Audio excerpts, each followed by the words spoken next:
I'm always, you don't have to share like hard numbers, but I'm always interested, like as a show starts and then it becomes clear that it's a hit and it's growing and it's growing and it's growing. What does that look like on like a season over season basis in terms of negotiating and like how do you balance that? Well, you kind of get messed up when you start to mix like the thing that you do for a living and the thing that you love more than anything in the world, and then you got to put numbers onto it. I don't know. I don't have those two brains. So you have a team of people that do it for you. That's what it is. And I'm always like, I said one time, I think to somebody, I said, I love this so much, I'd do it for nothing. My agent was like, do not ever say that again, because they will have you do it for nothing. So yes, they all know, agents, managers, producers, they all know with the numbers and all that stuff. It's, it got better and better. But HBO was pretty early on with the series television. So we didn't have like a great residual thing set up yet with Sopranos. So there are a lot of people making a lot more money than we are at this point, 25 years after the fact. But I got no complaints, absolutely none. I know you said you never watched it, but when did you know what it was going to be? Like when did that light bulb go off? Well, we shot the pilot, and David Chase, the guy who created it, called us and all. Was like, well, I can't believe. Well, when we finished the pilot, he was like, well, this was a lot of fun. Unfortunately, no one's ever going to watch this thing. So it was nice meeting you all and whatever. And that was the end of it. And then he called us and said, we gotta do a season. We got to do another. He was so he's like, mad. I just wanted to do a pilot. And I remember Gandolfini and I coming up to us at the beginning of the second season and being like, we had to do this again. I don't know what the hell I was doing. I was like, I don't know what I was doing either. We're just going to go out and do it again, I guess. I was never big on the knowing what the hell is going on in the world as far as how a show is being perceived. It's just not the way my brain works. So it's only, we wrapped, 25 years ago. I'm like, holy shit, this was like a big deal. This is like a really big deal to some people. So, I mean, I can't believe how lucky I was to have been a part of it. And it almost didn't happen. I wasn't going to go to the audition. They said it's called Sopranos. I'm like, I don't sing, and I've got this other thing going on. And I was like, all right, I'm going. I showed up, and then the next day they called me that I had gotten the role. I was like, oh, that's great.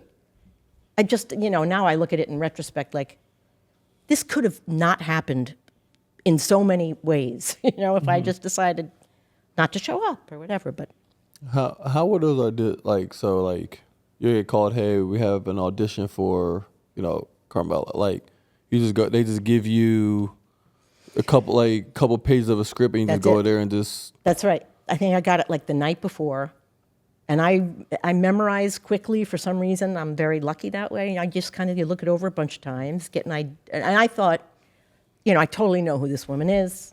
I'm half Italian. I grew up with a lot of these people, but I'll never get it. The person who's going to get it is someone like maybe like Marissa Tomei or Annabella Sciorra. I don't know if you know these women, but they're very Italian looking, and they've played a lot of parts like that. So I think that's often the best way to go into an audition where you're sure you're not going to get it. Mm-hmm. You can just do it and have fun. And then I freaking got it. I don't know. It's crazy. I still can't believe it. But yeah, they give you a few pages, you read them over, and then they were like, we're going to give you another scene to do right now. In front of them, they gave me like 2 minutes to read it over, and I did the audition. And I don't know, crazy, really crazy. How long was it, how long would the audition take normally? I was probably there less than an hour, I guess. And do you see the other people like going in and out and in and out? Often, yeah. And they all look just like a little bit like you, a little bigger, a little smaller, darker hair, lighter hair. And so he's like, hey, you see all the same people at every audition. Huge drag.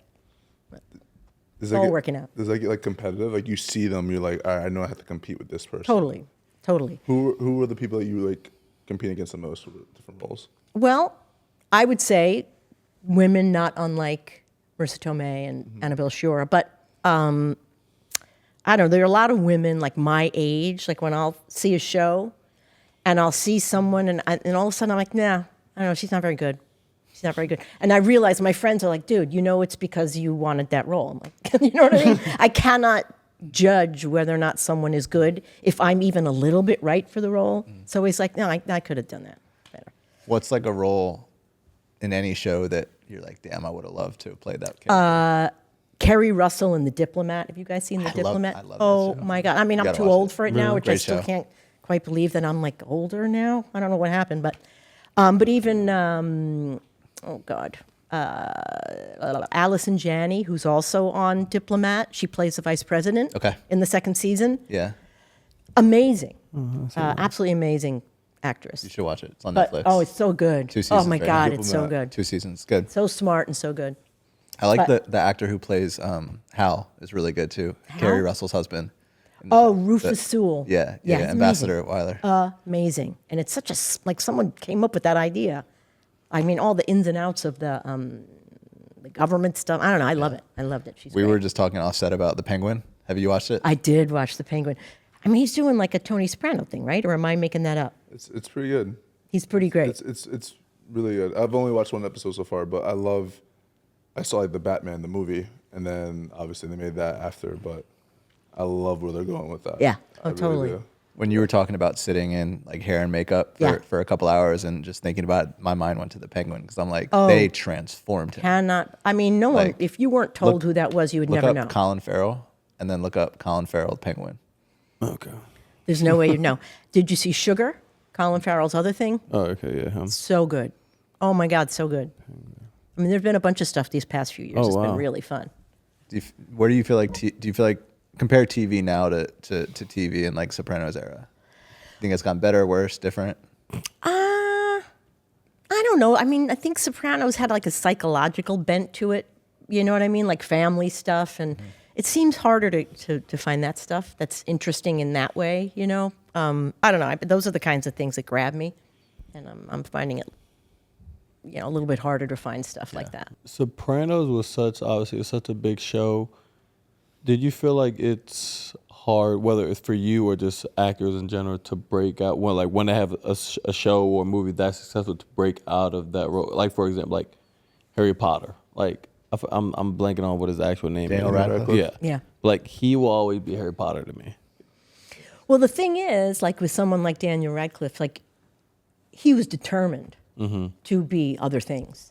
And he dove headfirst into like plays. He's done so many plays. Really? He's done so many movies and television things since then.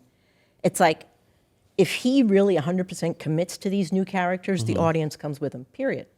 They let go of the Harry Potter thing immediately because he's really good. Yeah. And he really commits. But, you know, I love the guys on Sopranos. But it wasn't that much of a stretch for a few of them, you know what I mean? They're not going to be doing Shakespeare anytime soon. So it's not like they couldn't let go of their characters. That's kind of who they were. So still adorable. And you'll see them doing, you know, other gangsters on other gangster shows. But, you know, I think they were happy to have those even. It's crazy you said that. Now there's like certain shows I'm like, I cannot see this person outside of that role. Who's the Reacher? You watch Reacher? I can't see him out of Blue Mountain State. Yeah. Yeah, Thad. yeah. Yeah. What's it called? There's a show Reacher about a guy, Jack Jack Reacher? Reacher. Heard of it. I forget the guy's.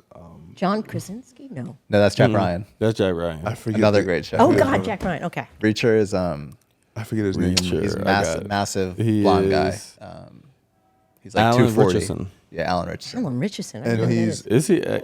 Yeah, he's. and then he was in the show that I used to watch in college. It was called like Blue Mountain State. It was like about like a college football team. It was like a really like funny show. It was just completely 180 roles for him. Really?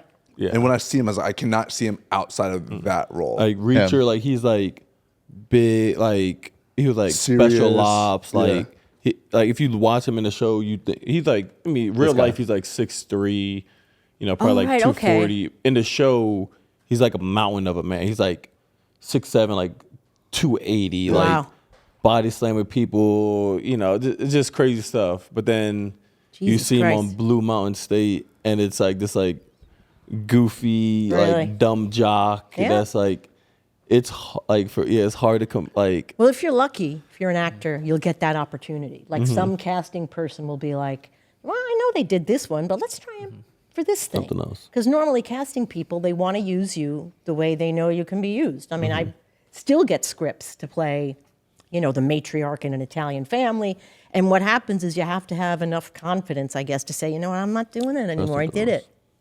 Give me something else, something totally different. That's the gift of being around for a while. Is you get to do all kinds of stuff. Yeah, it's almost the opposite of like for you guys when you find something that works, you're like, I'm gonna keep doing that. Whereas in your world, you kind of have to, you want to reinvent yourself, right? Sure. You want to show that you can do different things. It'd be like I'm playing point guard, but then on this other team, I'm gonna go play center. Yep.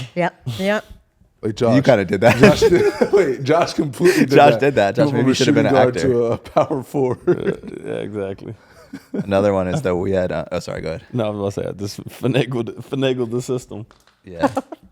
We had Jerry Ferrara on the show, and he kind of talked about it a little bit because to so many people, he's Turtle, Right. from Entourage. Right. And then he got his role in Power, and That's so right. many people, he was Proctor, but I think with him also, he lost a lot of weight, so he was able to kind of, That's right, change physically. Mm-hmm. But I tend to think it is like if the actors really if they're really ready to move on, they completely commit to doing this new character, I think the audience pretty quickly lets go of the last thing. If they're good, if they convince you. Oh, yeah, he was like in Reacher, he was amazing. Mm-hmm. Oh, By the end, you're just like, you forget about Blue Mountain State. But like the first couple episodes, I'm just like, that's not the same guy. But that was the thing. I'd never watched Blue Mountain State till he said it. So I watched the first season of Reacher. I'm like, yo, this dude is crazy, bad dude. You never seen Blue Mountain State until after Reacher? Nope. Then he was like, oh, he's in Blue Mountain State. I'm like, bro, what the heck is that? Blue Mountain State was one of the funniest shows I'm like, what I've seen. the hell is this? I was just sitting there like, I can't view him as this. Like, it's... I never even heard of that. Blue Mountain State Mountain is State. one of those shows. You know how they say like, oh, that show couldn't get made today? Yeah. That's Blue one Mountain of I got those you. shows. I Blue got Mountain you. State could not get made today. There's a lot of them. For sure. Do you feel like Sopranos could get made today? I don't think so. I don't think there's a chance in hell, no. No, things are just a little too precious, again, if you may. Too much you can't say. And even though, even back then, we had people saying, oh, we don't like this show. It makes Italians look bad or whatever. We're not saying something about Italians. We're talking about this one family and this one guy. And I think people are a little too uptight these days to make room for that, You think that's taken away a little bit from the film industry? I think so, for sure. I think you want to be able to throw out all kinds of ideas about all kinds of things. If what's the point of us all staying so safe?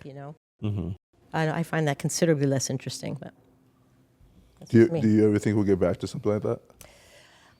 I think or are we things too far tend to gone? happen sort of like in a pendulum swing thing. Like we're really in this, you need a trigger warning if something's going to happen or whatever. I'm hoping we'll get back down to something a little more reasonable.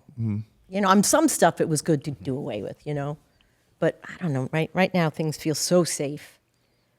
The scripts you read are not all that interesting. Like, you kind of know on the first page how it's going to end and all that stuff. So Kind of boring. I will never work again now, since I've said that. With the Bet365 early payout offer, you're a winner if your team goes up by 17 points with an instant payout on straight bets and parlay selections marked as winners. Download the app and see why it's never ordinary at Bet365. Gambling problem? Call or text 1-800-GAMBLER. Arizona, Colorado, Indiana, Kentucky, Louisiana, North Carolina, New Jersey, Ohio, Pennsylvania, and Virginia. Or 1-800-BETS-OFF in Iowa. 21 and over only, 18 and over in Kentucky. Must be present in Arizona, Colorado, Iowa, Indiana, Kentucky, and select parishes in Louisiana, North Carolina, New Jersey, Ohio, Pennsylvania, and Virginia. Terms and conditions apply.